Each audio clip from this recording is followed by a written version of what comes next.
The first children who saw the dark and slinky bulge approaching through the sea let themselves think that it was an enemy ship. Then they saw that it had no flags or masts, and they thought it was a whale.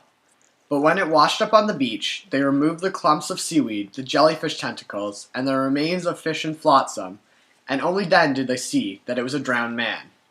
They had been playing with him all afternoon, burying him in the sand and digging him up again, when someone chanced to see them and spread the alarm in the village. The men who carried him to the nearest house noticed that he weighed more than any dead man they had ever known, and they said to each other that maybe he'd been floating too long and the water had got into his bones.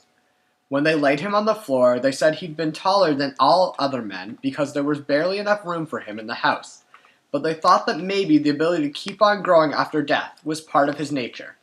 He had the smell of sea about him, and his skin was covered with a crust of mud and scales. They did not even have to clean off his face to know that the dead man was a stranger.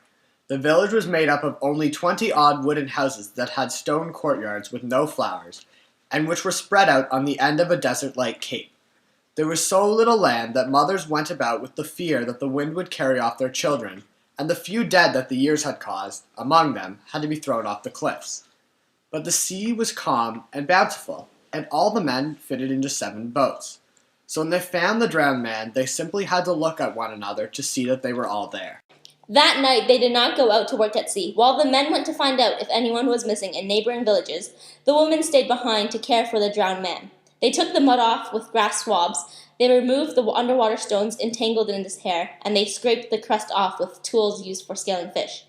As they were doing that, they noticed that the vegetation on him came from faraway oceans and deep water, and that his clothes were in tatters, as if he had sailed through labyrinths of coral. They noticed, too, that he bore his death with pride, for he did not have the lonely look of other drowned men who came out of the sea, or that haggard, needy look of men who drowned in rivers. But only when they finished cleaning him off did they become aware of the kind of man he was, and it left them breathless. Not only was he the tallest, strongest, most virile, and best-built man they had ever seen, but even though they were looking at him, there was no room for him in their imagination. They could not find a bed in the village large enough to lay him on, nor was their table solid enough to use for his weight. The tallest man's holiday pants would not fit him, nor the fattest one's Sunday shirts. Fascinated by his huge size and his beauty, the woman then decided to make him some pants from a large piece of sail and a shirt from some linen, so that he could continue